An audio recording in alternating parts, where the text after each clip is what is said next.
Hello everyone, board बाबा में आप सभी का स्वागत है। हम हैं विकास गुप्ता और आप हैं हमारे प्यारे प्यारे विद्यार्थीगण। तो कृपया ध्यान दीजिए, जैसा कि आपके अपने offline classes climax coaching centre में प्रत्येक महीना आप लोग टेस्ट देते हैं, मंथली एग्जाम होता है, सभी विषयों का एग्जाम होता है। तो इस महीने यानी जुलाई महीने में भी आप लोगों ने जो कल एग्जाम दिया था, ठीक है, उसी का आज पूरा का पूरा पेपर डिस्कशन हो रहा है। ओके, तो एक एक क्वेश्चन बाबू खूब बढ़िया ध्यान से मिला लीजिए लोग, एक एक क्वेश्चन। कल आप क्लास में आइएगा ना तो आपसे पूछा जाएगा कि बताइए आपका कौन सा प्रश्न माने कोई वो सही है कोई वो गलत है। ठीक है, तो चलिए बिना देरी किए हुए वीडियो को शुरू करते हैं और ध्यान से एक एक क्वेश्चन मिला लीजिए, क्योंकि ये क्वेश्चन आपके आने वाले बोर्ड एग्जाम के लिए भी बहुत इंपॉर्टेंट है। ठीक है, तो चलिए शुरू करते हैं। चलिए तो एक एक क्वेश्चन ध्यान से देखते हैं। ओके, मिला लीजिए लोग खूब बढ़िया से। कल बताइएगा कि किनका कितना नंबर आ रहा है, कौ गो सही है कौ गो गलती है। गलती तो होगा नहीं, हमें पता है, बहुत खतरनाक पढ़ते हैं आप लोग। आइए देखते हैं पहला क्वेश्चन है बाबू, नारेशन में डायरेक्ट स्पीच को इनडायरेक्ट में बदलते समय किस चीज का सबसे पहले ध्यान दिया जाता है? तो सबसे पहले कौन सी भेटाता है रास्ता में, बताया गया था ना एक एक चीज खूब बढ़िया से। तो रिपोर्टिंग वर्ब भेटाता है, तो ऑप्शन नंबर ए हो जाएगा। अगला है रिपोर्टेड स्पीच। रिपोर्टेड स्पीच की बात किया है, वह भाग होता है जो इन्वर्टेड कॉमा के भीतरिया रहता है, अंदर रहता है। ऑप्शन नंबर ए हो जाएगा। अगला है प्रेजेंट या फ्यूचर टेंस में रिपोर्टिंग वर्ब हो तो रिपोर्टेड स्पीच के टेंस में किसी प्रकार का भी बदलाव नहीं होता है। ऑप्शन नंबर बी हो जाएगा। अगला है he said I study in the CCC. Wow, climax coaching centre CCC. इसे इनडायरेक्ट में बदलते समय टेंस बदलेगा या नहीं बदलेगा? याद कीजिए, यदि रिपोर्टिंग वर्ब प्रेजेंट या फ्यूचर में हो तो टेंस बिल्कुल नहीं बदलेगा, लेकिन यदि रिपोर्टिंग वर्ब पास्टवा में आया यानी पास्ट में आया तो याद रखिएगा टेंस वो बदलेगा। अब कोनो वर्ड जैसे अदर पार्ट्स ऑफ स्पीच आएगा वो भी बदलेगा। अब पर्सन तो बदल ही जाता है, पर्सन तो गिरगिट है, हमेशा अपना रंग बदल देता है। ऑप्शन नंबर क्या हो जाएगा सर? टेंस, हाँ तो बदलेगा। ऑप्शन नंबर ए हो जाएगा। अगला है डायरेक्ट से इनडायरेक्ट में बदलते समय टुडे को क्या बना दिया जाता है? जब पास्ट में होता तो क्या बनाया जाता है? तो दैट डे बनाया जाता है टुडे को। ऑप्शन नंबर बी हो जाएगा। अगला है दिस को इनडायरेक्ट में बदलते समय क्या कर दिया जाता है? तो दिस दैट में बदल जाता है। ऑप्शन नंबर ए हो जाएगा। नाउ इनडायरेक्ट स्पीच में किस में बदल जाता है? तो नाउ देन में बदल जाता है। ऑप्शन नंबर ए हो जाएगा। यानी निकट सूचक शब्दों को दूर सूचक शब्दों में बदल देते हैं। जैसे दिस माने यह तो डेट में बदलेगा माने वह, नाउ माने अब तो देन माने तब। ठीक है, आगे देखिए। अगला है डायरेक्ट से इनडायरेक्ट जाते समय विल किस में बदल जाता है? तो विल वुड में बदल जाता है। ऑप्शन नंबर बी हो जाएगा। हाँ, ये तो नरेशन का हो गया, बेसिक पढ़ाया गया, अभी बेसिक के खाली प्रश्न दिए गए हैं। आगे देखिए, वॉइस कितने प्रकार के होते हैं? तो वॉइस दो प्रकार के होते हैं। ऑप्शन नंबर बी, एगो एक्टिव होता है, एगो पैसिव होता है। ठीक है, अगला है एक्टिव वॉइस में जोर किस पर जोर दिया जाता है? सब्जेक्ट। एक्टिव वॉइस में सब हीरो कौन होता है? सब्जेक्ट। पैसिव वॉइस में कौन होता है? ऑब्जेक्ट। बताया क्या था ना क्लास में? तो एक्टिव वॉइस में सब्जेक्ट पर जोर दिया जाता है, पैसिव वॉइस में के पर जोर लगाकर हिस्सा के पर दिया जाता है, तो ऑब्जेक्ट पर दिया जाता है। ऑप्शन नंबर बी हो जाएगा। आगे है इज एम आर किस टेंस के पैसिव वॉइस में प्रयोग होता है? Is am are present indefinite tense. बताया गया था ना, वर्ब 1 या वर्ब 5 एक्टिव, पैसिव क्या हो जाएगा? Is am are plus verb 3। Is am are plus verb 3 present indefinite. Option number C हो जाएगा। अगला है सी राइट्स अ लेटर, यानी इसका पैसिव बनाना है। हमने बोला था ज्यादा जब भी ऑप्शन वाला प्रश्न है तो ज्यादा टेंशन नहीं लेना है, तुरंत टिक होगा। कैसे टिक होगा? तो सी राइट्स अ लेटर। राइट्स यानी कि सी के बाद तुरंत वर्ब 5 आया, वर्ब 5 आया, इसका मतलब वर्ब 1 या वर्ब 5। तो वर्ब 1 या वर्ब 5 का पैसिव क्या बताया गया था? Is am are plus verb 3। Is am are plus verb 3। Is am are plus होता है, देखो में वाज बा है में हैज बा, तो यही में कैंसिल हो जाएगा बाबू की ना। ठीक है, is am are plus verb 3, तो इज रिटर्न। ठीक है, इज रिटर्न यहां तक तो ठीक है, इन दोनों में से कोई हो सकता है। बाई सी गलत है, बाई हर होगा ना। ऑप्शन नंबर बी हो जाएगा, क्योंकि सब्जेक्ट ऑब्जेक्ट बन जाएगा और ये जो ऑब्जेक्ट है वो सब्जेक्ट बन जाएगा। ठीक है, ये सब्जेक्टिव केस है, इसका ऑब्जेक्टिव क्या होता है आपको पता है कि हर होता है। चलिए अगला क्वेश्चन है, पैसिव वॉइस में हमेशा कौन सी वर्ब फॉर्म होती है? तो सभी को पता है कि पैसिव में हमेशा वर्ब 3 का प्रयोग किया जाता है। ही कंप्लीटेड द वर्क, इसका पैसिव क्या होगा? ध्यान, कंप्लीटेड यानी पास्ट इंडेफिनिट, सब्जेक्ट के बाद तुरंत वर्ब 2 आया, पास्ट इंडेफिनिट, वाज या वर्ब प्लस वर्ब 3, आंख बंद करके टिक कर दीजिए। इज नहीं होगा, हैज नहीं होगा, हैड नहीं होगा, वाज होगा, काम खत्म। Option number B. अगला है पैसिव वॉइस में ऑब्जेक्ट को किस स्थान पर रखा जाता है? पैसिव वॉइस में ऑब्जेक्ट को उठा करके अंतवा से शुरू में ला करके पटक दिया जाता है। तो ऑप्शन नंबर शुरुआत में ऑप्शन नंबर ए हो जाएगा। ठीक है, अगला है they are watching a movie. They are watching a movie, ध्यान दीजिए is am are plus verb four दिया है, इसका पैसिव क्या होता है? Is am are plus being verb three, ढूंढ लीजिए is am are plus being. Was है, is am are plus verb three तुरंत आया, हैज प्लस बीन ये नहीं होगा, is am are plus being है दे है, ऑप्शन नंबर सी हो जाएगा। ठीक है, ज्यादा टेंशन नहीं लिया जाता है, जब ऑप्शंस वाला होता है तो तुरंत इंस्टेंट बन जाता है। ठीक है, चलिए आगे बढ़ते हैं। किधर गया किधर गया किधर गया, हाँ वॉचिंग मूवी तो हो गया। अगला है he will help you, shall या विल प्लस वर्ब वन, तो सेल या will plus B plus verb three ढूंढ लीजिए। तो विल के बाद बी नहीं है, कैंसिल, विल के बाद बी आ गया, ऑप्शन नंबर बी, आंख बंद करके टिक कर दीजिए। ठीक है, वुड कहां से आ गया भाई, हैव कहां से आ गया, तो ऑप्शन नंबर बी है ना होगा। अगला है पैसिव वॉइस में हैज बीन हैव बीन का प्रयोग किस टेंस में होता है? तो हैज या have plus been plus verb three present perfect tense, तो प्रेजेंट परफेक्ट कहने हैं तो है, ऑप्शन नंबर सी हो जाएगा। अगला है they had cleaned the room, ध्यान दीजिएगा, तो had plus verb three, passive क्या होता है? Had been verb three, had been verb three, ये हैज है, ध्यान दीजिएगा, ये इज है, वाज है, कैंसिल कैंसिल कैंसिल, सही। ठीक है, had been plus verb three. अगला है डू यू नो हिम, देखिए इंट्रोगेटिव है तो क्या हुआ, तरीका वही है, सब वही है। डू आया यानी प्रेजेंट इंडेफिनिट, प्रेजेंट इंडेफिनिट का पैसिव क्या होता है? Is am are plus verb three, काम खत्म, is am are plus verb three, तो हैज यही में गलती है, वाज यही में गलती है, ध्यान दीजिएगा। अब ये दोनों में बच गया कि कौन सही होगा, ये ना होगा सर, तो पैसिव वॉइस में हमेशा वर्ब थ्री का प्रयोग किया जाता है। नो वर्ब थ्री है क्या?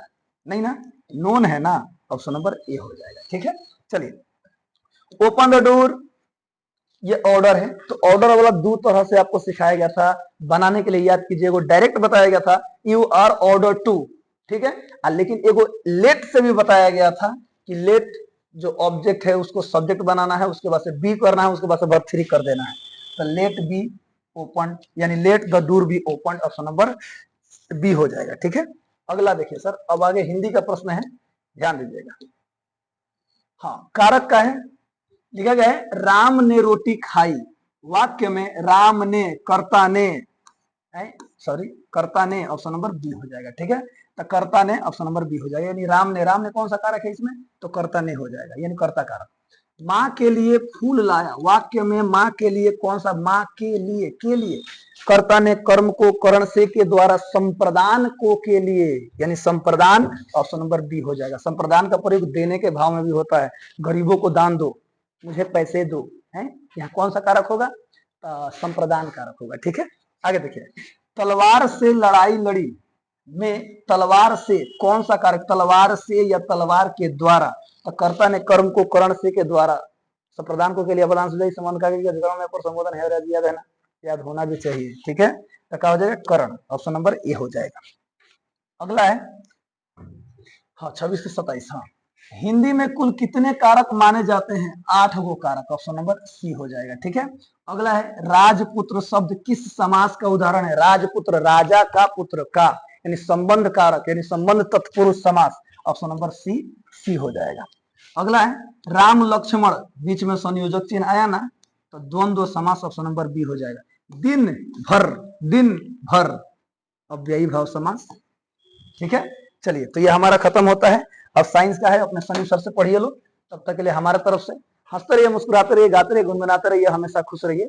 मिलते हैं अगले वीडियो में, तब तक के लिए जय हिंद। तो देखते हैं लोग साइंस का सवाल, क्वेश्चन नंबर 31 दिया यहाँ पर, निम्नलिखित में से कौन पदार्थ का उदाहरण नहीं, पदार्थ का उदाहरण नहीं है। ऑप्शन ए वायु, तो जानते हैं वायु पदार्थ होता है, बी प्रकाश, सी जल, डी बल। इसमें प्रकाश क्या है, प्रकाश पदार्थ नहीं है, ऑप्शन नंबर क्या होती है, विट्टीकरण। अगला क्वेश्चन, घोलो, घोलो यानी बिलियन, बिलियनों में विलायक और विलय कौन सा उदाहरण है।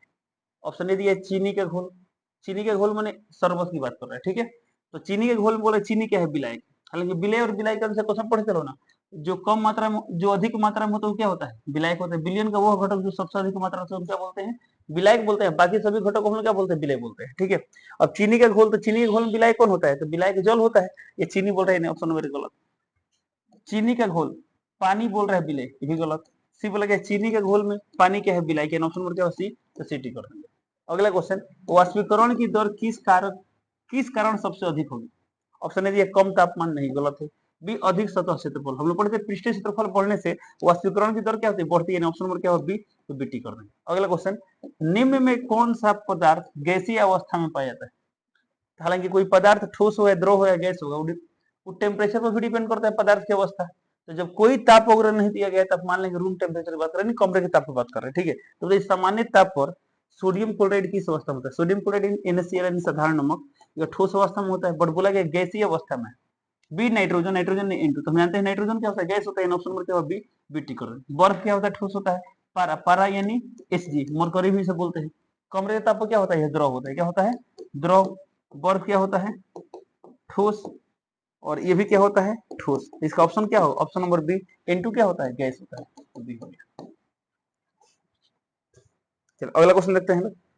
क्वेश्चन नंबर 35 दिया यहाँ पर, निम्नलिखित में कौन शुद्ध पदार्थ है? तो शुद्ध पदार्थ में क्या आता है, तत्व आता है, और क्या आता है, यौगिक आता है। तो तत्व प्लस यौगिक, तो देखना है कौन है तत्व या यौगिक। ऑप्शन ए दिया वायु, तो वायु क्या होता है, मिश्रण होता है। बी दिया पीतल, तो पीतल क्या है, पीतल तांबा, याद है ट्रिक पढ़े थे पिताजी, जहाँ पी का मतलब क्या होता है, पीतल, तो पीतल क्या है, मिश्र धातु है। किसका मिश्र धातु है, तांबा और जिंक का, तो तांबा प्लस जिंक, तो तांबा और जिंक के मित्र मिलने से क्या बनता है, पीतल बनता है। ओके, तो ये भी क्या है, ये भी एक मिश्रण है, समांगी मिश्रण है। सी दिया है जल, तो जल एक यौगिक है, और यौगिक किस में आता है, शुद्ध पदार्थ में आता है, ऑप्शन नंबर क्या होगा सी, सिटी कर। दूध क्या है सर, तो दूध कोलाइड होता है। दूध क्या होता है, कोलाइड होता है, ये भी शुद्ध धातु में, शुद्ध पदार्थ में नहीं आता है, ठीक है। तो कोलाइड, कोलाइड में क्या होता है, पायस होता है, पायस से इमल्सन एक ही बात होता है। तो यह होता है जल में तेल पायस होता है, यानी दूध क्या है, कोलाइड है यानी इमल्सन है। अगला क्वेश्चन देखते हैं लोग, वायु किस श्रेणी में आती है? ऑप्शन ए तत्व, नहीं। बी यौगिक, नहीं। सी मिश्रण, जी ऑप्शन नंबर सी होता है। वायु क्या है, एक मिश्रण है, अनेक गैसों के मिश्रण है। अगला क्वेश्चन, आधुनिक आवर्त सारणी में वर्ग 3 में कितना तत्व है? तो वर्ग 3 में कितना तत्व है, 32 तत्व, यानी ऑप्शन नंबर क्या होगा डी, डी कर देंगे। अगला क्वेश्चन, निम्नलिखित में कौन सा तत्व है?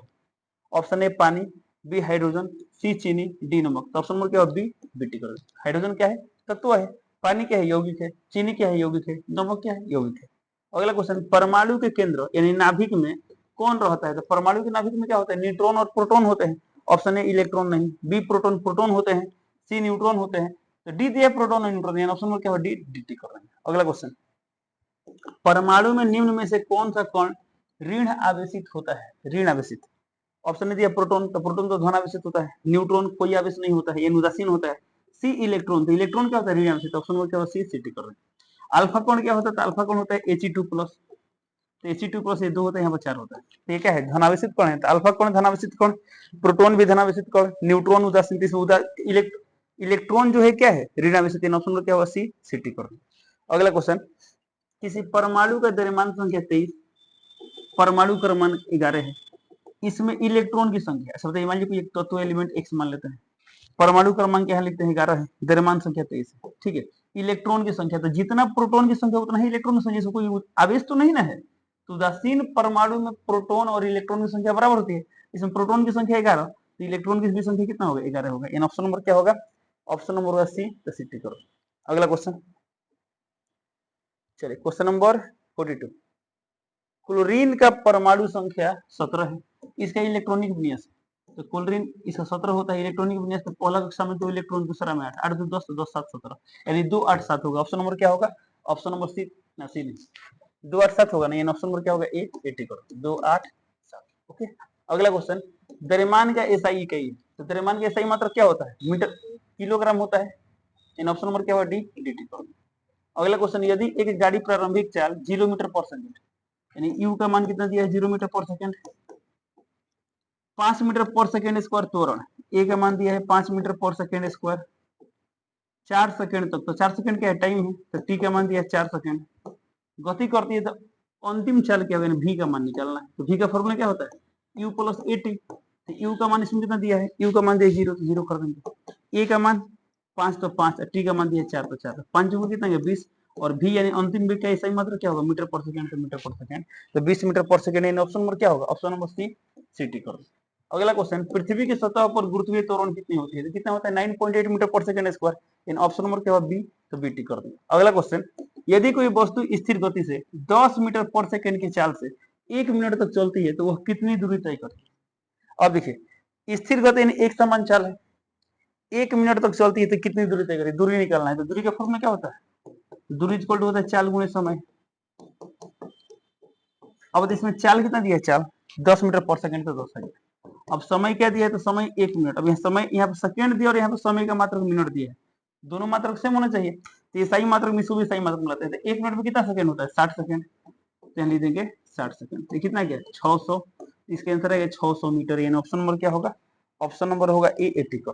ठीक है, बहुत बोले सर दूरी का हम लोग फॉर्मूला ये पढ़े थे, तो एस बराबर UT plus half T square. ये भी क्या बोलते हैं, इसी से ये आ सकता है। कैसे, देखिए अब देखिए जब एक समान स्थिर गति से चल रहा है तो त्वरण का मान 0 होगा। तो जब त्वरण का मान 0 तो ये वाला टर्म पूरा 0 हो जाएगा, 0 खत्म। तो ई इंटू टी यानी चाल गुणे समय, देखिए आएगा। ठीक है, तब किसी फॉर्मूला से बनाइए आंसर यही आएगा। अगला क्वेश्चन, क्वेश्चन नंबर 47 सवाल दिया यहाँ पर, यदि कोई वस्तु एक वृत्त में स्थिर चाल से घूमती है तो उसका वेग, ऑप्शन ए नियत रहता है, बी बदलता रहता है, सी शून्य होता है, डी अनंत होता है। तो ऑप्शन नंबर बी होगा बदलता रहता है। क्यों, तो वृत्तीय गति में क्या होता है, स्थिर वेग से चल रहा है। देखिए ये जो वृत्तीय गति जो कर रहा है, यहाँ पर जो कण चल रहा है, इसका जो वेग का परिमाण है, परिमाण फिक्स है, यानी परिमाण चेंज नहीं हो रहा है, बट दिशा लगातार बदल रहा है ना। और हम जानते हैं वेग सदिश राशि है, तो दिशा बदलने के कारण क्या हो रहा है, वेग बदल रहा है। यानी ऑप्शन नंबर क्या होगा, बी। तो बी कर। अगला क्वेश्चन, कोशिका भित्ति कहाँ पाई जाती है। ऑप्शन ए जंतु कोशिका। क्या जंतु कोशिका में कोशिका भित्ति होती है, नहीं होती है। पादप कोशिका में, जी बिल्कुल, पादप कोशिका में क्या होता है, कोशिका भित्ति होता है। ऑप्शन नंबर क्या होगा, बी। तो बी टिक कर देंगे। अगला क्वेश्चन, लाइसोसोम को किस उपनाम से जाना जाता है। लाइसोसोम को किस उपनाम से, ऑप्शन नंबर ए दिया शक्ति सदन, बी दिया आत्महत्या की थैली। तो हम लोग जानते हैं लाइसोसोम को आत्महत्या की थैली कहते हैं। ऑप्शन नंबर क्या होगा, बी। बी टिक कर देंगे। अगला क्वेश्चन, कोशिका के भीतर प्रोटीन संश्लेषण कहाँ होता है। राइबोसोम होता है। ऑप्शन नंबर क्या होगा, सी। सी टिक कर देंगे। चलिए, 13 साइंस से क्वेश्चन। अब चलते हैं मैथ क्वेश्चन पे। चलिए, क्वेश्चन नंबर यहाँ पे क्या दिया है, निम्नलिखित में से कौन त्रिभुजों की सर्वांग समता की एक कोसौटी नहीं। सर्वांग समता के हम लोग 5 कोसौटी पढ़े थे लोग। कौन, side angle side, angle side angle, angle angle side, side side side, और एक पढ़े थे लोग आरएचएस सर्वांग समता। अब ये तो पांचों होता है, तो बोला कौन नहीं है, तो ऑप्शन दिया side angle side, side angle side तो होता है। बी दिया एंगल साइड एंगल, ये भी होता है। सी दिया साइड साइड एंगल, देखिए कोई साइड साइड एंगल नहीं ना है। इन ऑप्शन नंबर सी होगा, सी टिक। अगला क्वेश्चन, ए बी बराबर क्यू आर, बी सी बराबर पी आर, सी ए बराबर पी क्यू हो तो, अच्छा त्रिभुज, अच्छा देखिए जब दो त्रिभुज सर्वांगसम लिखना होता है तो कैसे लिखते हैं लोग, ऐसे लिखते हैं लोग कि संगत भाग का स्थिति क्या हो, सही हो। इसे तो अब इसको ऑप्शन से भी आ सकते हैं, कैसे, हालांकि देखिए बिना ऑप्शन के भी आप लिख सकते हैं, आपको लिखने आना भी चाहिए बिना ऑप्शन का। ठीक है, तो सब क्लास में सीखे थे लोग, बट अभी ऑप्शन दिया था, ऑप्शन से मिला सकते हैं। कैसे, ऑप्शन देखिए यहाँ पर दिया गया ए बी बराबर क्यू आर। अब ऑप्शन में देखिए तो क्या ए बी का संगत भाग क्यू आर आ रहा है, नहीं आ रहा है। Option number A cancel. B check करते हैं, बी में दिया सीबी और यहाँ दिया पी आर, इसके अनुसार सीबी और पी आर बराबर होना चाहिए। देखिए तो CB P R, CB P R, हाँ सही है। ठीक है, एक और चेक करते हैं, ए बी, इसमें ए बी और इसमें आर क्यू, देखिए इसमें ए बी और R Q, A B R Q सही है। तो जब दो को बराबर तो तीसरा कंफर्म बराबर, कैसे देखिए तो यहाँ पर ए सी, तो यहाँ पर पी क्यू, देखिए इसमें ए सी और यहाँ पी क्यू, यानी ऑप्शन नंबर बी सही है। तो बी टिक करो। ओके, अगला क्वेश्चन, त्रिभुज एबीसी में ए बी बराबर ए सी, कोण बी बराबर 50, तो कोण सी बराबर क्या है। अब त्रिभुज एबीसी का बात क्या करेंगे, यहाँ पर त्रिभुज एबीसी बना लेंगे। इसमें क्या बोला गया है, ए बी बराबर एसी, यानी जितना बड़ा ए बी हो उतना बड़ा क्या है, एसी है। कोण बी बराबर 50 डिग्री, अच्छा यानी कोण बी का मान दिया 50 डिग्री, तो किसका मान पूछा गया, कोण सी का मान पूछा गया, यानी इसका मान हमें निकलना है। तो या हम पढ़े थे लोग, त्रिभुज में बराबर भुजाओं के सामने वाले कोण क्या होते हैं, बराबर होते हैं। जब ये दोनों भुजा बराबर, तो इन दोनों के सामने वाले कोण भी बराबर होंगे, यानी ये 50 से भी 50 हो गया, यानी कोण सी का मान कितना आएगा, 50 डिग्री। यानी ऑप्शन नंबर बी। तो बी टिक करो। ओके, अगला क्वेश्चन देखते हैं लोग। चलिए, क्वेश्चन नंबर 54 दिया यहाँ पर, त्रिभुज एबीसी में बीसी बराबर एबी। अच्छा, फिर यहाँ त्रिभुज एबीसी की बात की जाती है। चलिए त्रिभुज बनाते हैं ए बी सी, इसमें क्या दिया है, बीसी बराबर एबी। अच्छा, यानी जितना बड़ा बीसी है उतना बड़ा एबी। अब ये दोनों भुजा बराबर है, कोण बी बराबर 80 डिग्री दिया है, कोण बी का मान कितना दिया है, 80 डिग्री। तो बोला गया है कोण ए का मान कितना है, ए का मान निकालना है, ए को एक्स मान लेते हैं। ओके, अब तो इसमें ये दोनों भुजा बराबर है, तो जब दोनों भुजा बराबर तो सामने वाले कोण बराबर, तो इसके सामने कोण ये है एक्स, तो इसके सामने वाला ये भी क्या होगा, एक्स होगा, यानी दोनों बराबर होगा। अब इसमें हमें एक्स का मान निकालना है, तो त्रिभुज के तीनों कोणों का योगफल कितना होता है, 180 डिग्री होता है। यहाँ एक्स एक्स और 80 तीनों जोड़ देंगे, x प्लस 80 डिग्री बराबर कितना आ गया 180 डिग्री। तो यहाँ से x और x 2x और यहाँ पे कितना आएगा यहाँ पर 100 डिग्री। तो यहाँ से x का मान आ गया 50 डिग्री। ऑप्शन नंबर क्या होगा सी, तो सी टिक करो। अगला क्वेश्चन देखते हैं लोग, एक मिनट। चलिए क्वेश्चन नंबर 55 दिया यहाँ पर, त्रिभुज पी क्यू आर में कोण आर बराबर कोण पी, क्यू आर बराबर 4 सेंटीमीटर, पी आर बराबर 5 सेंटीमीटर। तो पी क्यू की लंबाई, ओके। चलिए त्रिभुज पी क्यू आर का बात कैसे क्या करेंगे, त्रिभुज पी क्यू आर बनाते हैं, पी क्यू आर, ठीक है। कोण आर बराबर कोण पी, यानी जितना बड़ा आर उतना बराबर पी। आर और पी क्या है बराबर, कोण आर कोण पी बराबर, ठीक है। अब जब आर पी बराबर 3 सामने वाला भुजा भी क्या होगा बराबर होंगे। लिख देते हैं क्यू आर का मान दिया 4 सेंटीमीटर, क्यू आर यानी इसका मान दिया है 4 सेंटीमीटर, पी आर का मान दिया है 5, पी आर यानी इसका मान दिया है 5 सेंटीमीटर। तो बोले पी क्यू की लंबाई क्या होगी, तो इसमें पी क्यू की लंबाई क्या होगी, तो जितना बड़ा क्यू आर है उतना ही बड़ा पी क्यू है। तो ये 4 तो ये भी 4 होगा, यानी इसका भी मान कितना होगा 4 सेंटीमीटर। तो पी क्यू की लंबाई आएगा 4, यानी ऑप्शन नंबर क्या होगा ए, तो ए टिक करो। अगला क्वेश्चन सवाल दिया है 56 नंबर, डी बिंदु त्रिभुज एबीसी के भुजा बीसी पर एक बिंदु इस प्रकार स्थित है। अब त्रिभुज एबीसी के बाद क्या करेंगे, त्रिभुज एबीसी बनाएंगे। चलिए हम ये क्या हो गया त्रिभुज एबीसी, ठीक है। बीसी पर एक बिंदु इस प्रकार है, डी जो है क्या है बीसी पर है, तो बीसी पर हम यहाँ पर डी मानते हैं, ठीक है। एडी कोण बीएसी, अब इसमें एडी को मिलाना तो मिलाती है। अभी जो एडी है ना कोण बीएसी, बीएसी यानी पूरा बड़ा वाला कोण बोल रहा है, इस कोण को समद्विभाजित करता है। समद्विभाजित मतलब जितना बड़ा ये कोण उतना बड़ा ये कोण। यदि इस कोण का मान x तो भी क्या होगा x, कितना दिया गया समद्विभाजित करता है, तो बोला गया है तब। अच्छा बताना है बीडी सीडी बराबर है कि बीए बड़ा है बीडी से, ये सब हमें चेक करना है, ठीक है। अब देखिए बीडी और सीडी बराबर है या नहीं है, अब ये दोनों बराबर है या नहीं है, तो दोनों त्रिभुज देखना पड़ेगा। यदि दोनों सर्वांग सम हुआ तो बराबर होगा, नहीं तो नहीं होगा। चलिए अब सर्वांग सम है या नहीं है, तो एक होगा तो कोण बराबर दिया है, और कोई साइड में नहीं दिया है, नहीं दिया है, इसको बाद में चेक कर लेंगे। अब अगर आगे बढ़ते हैं, यहाँ बोल रहा है बी ए बी डी से बड़ा है। अच्छा बी ए कहाँ पर है, यहाँ पर है, अब बी डी यहाँ पर। अब ये तो दोनों एक ही त्रिभुज के हिसाब है, तो एक ही त्रिभुज में कोई भुजा बड़ा कब होगा कोई छोटा कब होगा। तो हम पढ़े थे त्रिभुजों और समीकाएं, तो त्रिभुजों और समीका में हमने एक बात पढ़ा था, क्या पढ़ा, चलो बड़ा कोण के सामने वाला भुजा बड़ा होता है, छोटा कोण के सामने वाला भुजा छोटा होता है। अब देखिए भुजाओं में संबंध निकालना है कि कौन भुजा बड़ा कौन भुजा छोटा, तो हमें कोण में संबंध पता होना चाहिए। जैसे देखिए हमें चाहिए बीए और बीडी में संबंध, तो बीए के सामने वाला कोण कौन है, तो ये वाला कोण है, तो ये वाला कोण के बारे में पता होना चाहिए। चलिए इसको वाई मानते हैं, क्या मानते हैं वाई। और बीडी, बीडी यानी ये वाला, इसके सामने वाला कोण क्या है एक्स, तो वाई और एक्स में हमें पता लग जाए कौन बड़ा है कौन छोटा है, तो हम ये आंसर आसानी से बता सकते हैं, ठीक है। देखते हैं अब बताइए वाई और एक्स में कौन बड़ा है। थोड़ा यहाँ देखिए ये एक्स है तो ये भी तो एक्स है ना, गौर करेंगे ध्यान से। देखिए अब तो ये वाला कोण एक्स है, तो इस कोण और इस कोण में क्या संबंध है, तो ये जो कोण y है इस x के लिए क्या है वही से कोण है। कैसे देखिए इस त्रिभुज को देखिए ध्यान से, तो इस त्रिभुज में इस CD को आगे बढ़ाएंगे तो ये वाला कोण प्राप्त हो रहा है। ये जो कोण क्या है, इन दोनों कोण के लिए क्या है बहिष्ठ कोण है, तो बहिष्ठ कोण का मान अभिमुख अंतः कोण के जोगफल के बराबर होता है।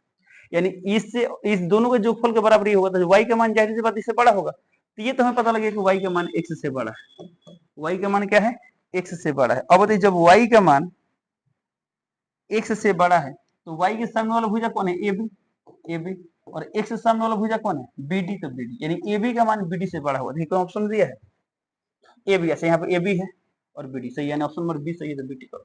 ओके चलिए अगला क्वेश्चन देखते हैं यहाँ पर।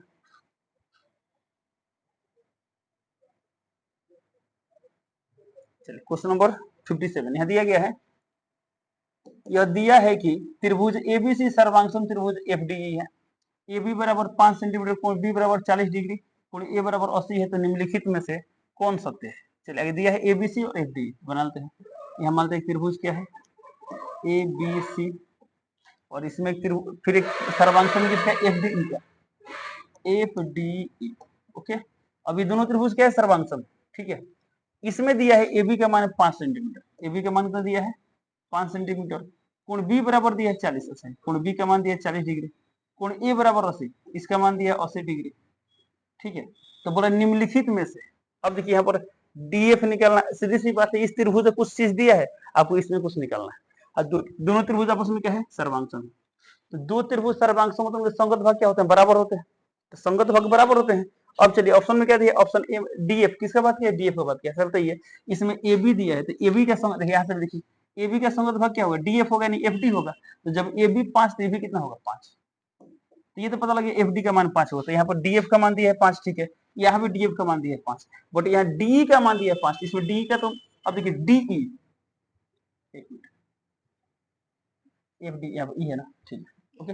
अब डी ई, तो इसमें बीसी का बात तो नहीं दिया है, तो इसलिए डी की बात नहीं कर सकते, तो ये गलत हो गया, डी ए भी गलत है। अब यही दो में कौन सही है, कौन सही है, अगला कौन से देखोगे, यहाँ बोले कोण एफ का मान 60 डिग्री, कोण एफ का मान 60, अच्छा यहाँ पर एफ है, तो देखिए इसमें ए का संगत भाग क्या है, एफ है, तो ए 80 है, तो एफ कितना होगा 80 होगा। अब 80 लेकिन ये बोल रहा है एफ का मान 60, तो ये भी कैंसिल हो गया। तो जब 4 में 3 ऑप्शन कैंसिल हुआ, तो ऑप्शन नंबर क्या हुआ, बी, बी टी करो। हालांकि आप निकाल भी सकते हैं। कोण ई का बात करते हैं, कोण ई का संगत भाग क्या है, कोण सी है, तो ये 80 40, 80 40 120, और कितना बच रहा है 60, यानी इसका मान 60, जब इसका मान 60 तो ये भी कितना होगा 60 होगा, यानी ऑप्शन नंबर क्या होगा, बी, तो बी टी करो। अगला क्वेश्चन देखते हैं।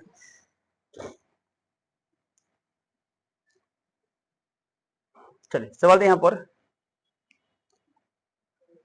एक त्रिभुज की दो भुजाओं की लंबाई 5 सेंटीमीटर और 1.5 सेंटीमीटर यानी 1.5 सेंटीमीटर है। इस त्रिभुज की तीसरी भुजा की लंबाई निम्नलिखित नहीं हो सकती है। अच्छा, तीसरे भुजा की लंबाई क्या नहीं हो सकता, तो हम लोग पढ़े तीसरा भुजा के बारे में, क्या पढ़े लोग, तो त्रिभुज में दो भुजाओं का जोगफल, मान एक भुजा ए है, एक बी है और एक सी है, तो दो भुजाओं का जोगफल हमेशा तीसरा से क्या बड़ा होता है, और दो भुजाओं का जो अंतर होता है ना, हमेशा तीसरा छोटा होता है, ये बात हम लोग पढ़े थे, ठीक है।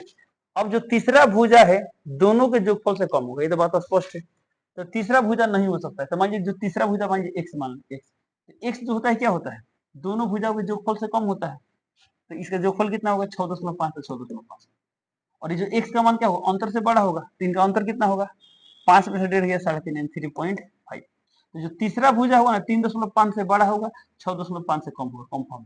तो हमें पहचानना है कौन तीसरा भुजा नहीं हो सकता है, तो जो भुजा इस कंडीशन के बाहर होगा वो नहीं होगा। तो ऑप्शन दे दिया 3.6, देखिए कैसे 3.6 आएगा, तो 3.6 जाहिर सी बात 3.5 से बड़ा है और इससे छोटा है, यानी सही है।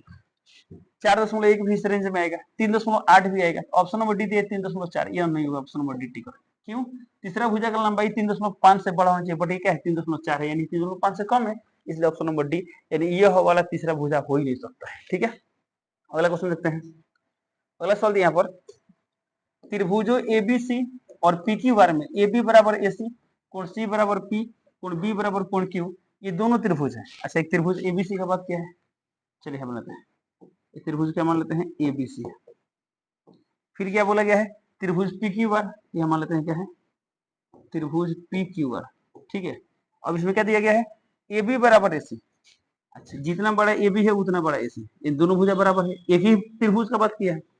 फिर बोला गया है कि इसमें कोण सी बराबर कोण पी, तो जितना बड़ा सी है उतना बड़ा पी है, ये दोनों कोण बराबर, यानी इसको एक्स मान लेते हैं, क्या होगा एक्स होगा, ये दोनों आपस में क्या है बराबर है।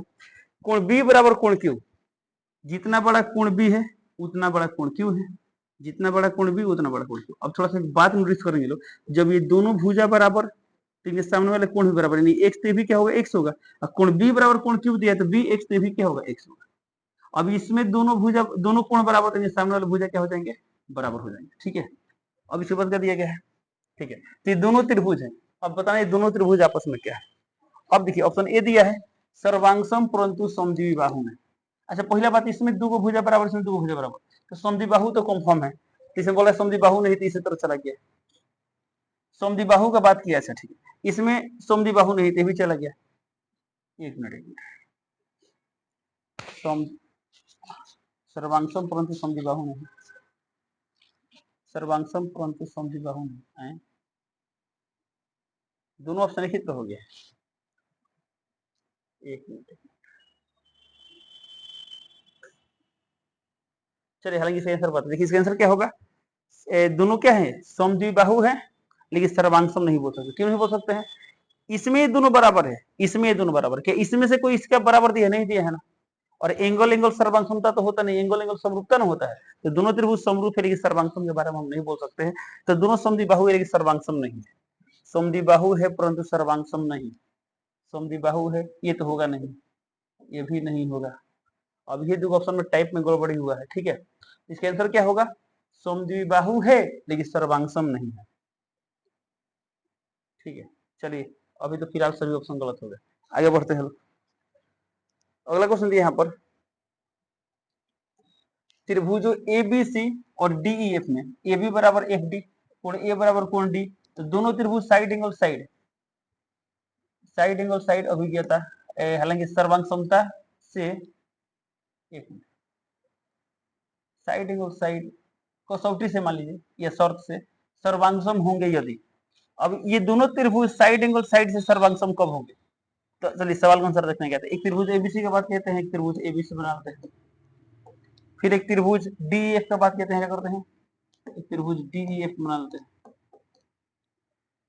यहाँ पर AB और FD बराबर दिया गया है, जितना बड़ा AB उतना बड़ा क्या है FD, यानी हई दोनों बराबर है। कोण A बराबर कोण D, जितना बड़ा कोण A उतना बड़ा कोण D, ठीक है। अब साइड एंगल साइड से सर्वांगसम कब होंगे, ये साइड दिया है, ये एंगल दिया, तो एंगल के जस्ट बाद साइड कौन है, ये है, यानी इसके बराबर क्या आना चाहिए, इसमें साइड एंगल साइड हई आना चाहिए, इसमें AC और इसमें DE, AC बराबर DE, AC बराबर DE, ऑप्शन नंबर क्या होगा B, BT। ओके, चलो अगला क्वेश्चन देखते हैं। क्वेश्चन नंबर यहाँ पर 61 दिया है, 256 के पावर 0.16, 256 के पावर 0.09 का मान है। अभी दोनों गुणा करना है, तो दो को गुणा करना है दोनों का आधार से में, आधार से में तो पावर को जोड़ देते हैं, तो आधार में क्या है 256 तो 256, अब पावर में जोड़ना है तो देखिए 0.16 0.09 जोड़ेंगे कितना है 0.25 0.25। अब बताइए ये 0.25 आ रहा है, अब यहाँ पर है 256, तो 256 इसको पावर के रूप में लिखेंगे, तो क्या लिख सकते हैं, यहाँ पर 4 16 16 64, और 64 में 4 से मल्टीप्लाई करते हैं कितना 256 आता है। या फिर दिमाग में बात क्लिक कर गया तो डायरेक्ट लिख देंगे 4 के पावर 4, या नहीं तो आप आराम से बनाइए कैसे, 256 है, इसका आप गुणनखंड निकालिए, जिसे निकालते हैं 2 एकम 2 2 दूना 4 2 8 16, ये कितना कह दिए, तो 2 6 के 12 64 आ गया, हम कितना दिए 32 दूना 64, 16 दूना 32, 2 8 16, 2 चौका 8, 2 दूना 4, 1 2 3 4 5 6 7 8 18 है ना, इसलिए लिख सकते हैं 2 के पावर 8, पूरे के पावर में क्या है 0.25 0.25। अब ये 2 है तो 2 पावर पावर मल्टीप्लाई होता है तो कितना आएगा 25 8 200 200 दशमलव 2 पहले यहाँ पर आ गया, 2 के पावर 2 आ गया, तो 2 के पावर 2 का मतलब क्या होता है 4, यानी ऑप्शन नंबर क्या होगा ए, तो 80 करोड़। ओके, अगला क्वेश्चन देखते हैं। अगला सवाल यहाँ पर, एक त्रिभुज के कोण 2:4:3 के अनुपात में है, त्रिभुज का सबसे बड़ा कोण क्या निकलना है, सबसे बड़ा कोण निकालना है, ठीक है। अब तो 2:4:3 में, तो मान लीजिए ए कोण मान लेते हैं 2x, तो दूसरा कितना हो जाएगा 4x, तो तीसरा कितना हो जाएगा 3x, तीनों को योगफल कितना होता है 180 डिग्री होता है, तो कितना गया 4 2 6 3 9 9x का मान कितना आ गया 180 डिग्री, तो यहाँ से कितना आ गया x का मान 20, तो x का मान आ गया 20 डिग्री, बट हमें क्या निकालना है इसमें सबसे बड़ा कोण निकालना, तो सबसे बड़ा कोण 2x होगा 4x की 3x, 4x होगा तो सबसे बड़ा कोण होगा 4x, यानी 4 into x का मान है 20, तो 20 चौका 80 डिग्री, यानी ऑप्शन नंबर क्या होगा ऑप्शन नंबर सी, सिटी करो। ओके, चलो अगला क्वेश्चन देखते हैं लोग। अगला सवाल यहाँ पर, यदि x बटा y प्लस y बटा x बराबर -1 हो, तो x Q minus y Q का मान है। अच्छा, हमें x Q minus y Q निकालना, चलिए डायरेक्टली इसी बात है, तो x Q minus y Q, तो पढ़े चलो a Q minus b Q का फॉर्मूला क्या होता है a माइनस b, तो यहाँ क्या हो जाएगा x माइनस y, इंटू में क्या होता है a square plus b square plus ab, तो यहाँ क्या हो जाएगा x square plus y square plus xy। अब देखिए इतना आ गया, अब इसका मान क्या होगा, अब इसमें ये लाइन दिया गया, यानी ये कंडीशन दिया गया, अब इस कंडीशन का मतलब क्या है थोड़ा सिंपलीफाई करके देखते हैं, तो यहाँ x बटा y प्लस y बटा x, इसका एलसीएम कितना आएगा yx आएगा, तो yx, और यहाँ कितना आएगा x into x square plus है तो प्लस y इंटू वाई क्या हुआ y स्क्वायर बराबर क्या है -1, तो माइनस, तो कितना आ गया x square plus y square, यहाँ क्या हो जाएगा माइनस वाई एक्स, तो इधर माइनस में रहेगा तो प्लस हो जाएगा, तो X square plus Y X बराबर 0, ठीक है। अब देखिए यहाँ पर X square plus X Y लिखे चाहे वाई एक्स लिखे, पता क्या है, तो इन सब का मान कितना आ गया 0 आ गया। अब बताइए एक्स माइनस वाई है और इंटू में आ गया 0, तो 0 इंटू समथिंग कितना होगा 0 होगा, यानी इसका ऑप्शन क्या होगा ऑप्शन नंबर सी, तो सिटी का। अगला क्वेश्चन, यदि a plus B plus C बराबर 0 हो, तो a cube plus B cube plus C cube, degree formula होता है, क्या होता है फॉर्मूला 3abc, इन ऑप्शन नंबर क्या होगा सी, सिटी का। हालांकि ये भी क्या होता है एक कंडीशन है, जनरल फॉर्मूला ये नहीं, जनरल फॉर्मूला पढ़े चलो। अगला क्वेश्चन देखिए कहते हैं यहाँ पर, x प्लस 3 का होल 3 पावर में होल 3 दिया है, प्रसार में x का गुणांक से x से गुणांक पूछा गया, ठीक है। आप इसे पूरा प्रसारित करके लिखिए, थोड़ा सा दिमाग लगाएंगे पता लग जाएगा, हमें प्रसार में किसे गुणांक निकालना है, ध्यान देंगे x का गुणांक, किसे गुणांक निकालना है x का गुणांक निकालना, ठीक है। अब देखिए a प्लस बी का होल क्यूब क्या होता है फॉर्मूला a क्यू, तो ए क्यू, तो एक्स क्यू तो हमें चाहिए नहीं, खत्म, प्लस 3a² तो एक्स स्क्वायर आएगा, वो भी नहीं चाहिए, प्लस 3ab² उसमें ना एक्स आएगा, तो हमें मतलब 3a का मान कितना है x, x into b² B का मान है 3, तो 3 स्क्वायर, तो 3 3 9 9 3 27, कितना आ गया 27, 27 एक्स यानी क्या होगा 27, इन ऑप्शन नंबर क्या होगा डी, तो डी टेक।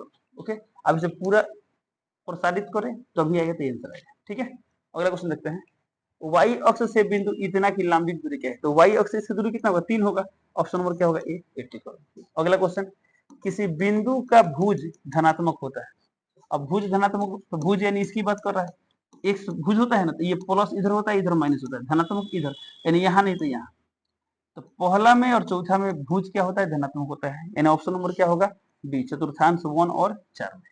अगला क्वेश्चन देखते हैं, अगला सवाल यहाँ पर, यदि P Q R S O को एक आलेख कागज पर आलेखित किया जाए तो एक्स अक्ष पर स्थित बिंदु है, आपको आलेखित करने की जरूरत नहीं है, बताइए एक्स अक्ष पर निकालना है ना, तो एक्स अक्ष पर किसी बिंदु का वाई निर्देशांक क्या होता है 0 होता है, बात हम पढ़े हैं लोग, तो एक्स अक्ष वाई का मान 0, तो हमें देखना है वाई का मान 0 किसमें, तो वाई का मान 0 है नहीं, तो ये तो नहीं होगा, यहाँ वाई का मान 0 जी बिल्कुल ये होगा, क्यों होगा, यहाँ वाई का मान 0 नहीं है, यहाँ वाई का मान 0 नहीं है, इसमें वाई का मान 0 नहीं होगा, यानी क्यू और ओ, क्यू और ओ यानी ऑप्शन नंबर क्या होगा डी, तो डी टी करो। ओके, अगला क्वेश्चन देखते हैं लोग, बिंदु इतना स्थित है, अब देखिए माइनस और प्लस, ये X X dash Y Y dash, तो एक्स का मान माइनस, तो माइनस इसमें भी हो सकता है, इसमें भी हो सकता है, और वाई का मान यहाँ माइनस होता है, यहाँ प्लस होता है, तो माइनस प्लस किस में होता है, माइनस प्लस होता है द्वितीय चतुर्थांश में, ऑप्शन नंबर क्या होगा बी, तो बी टिक करो।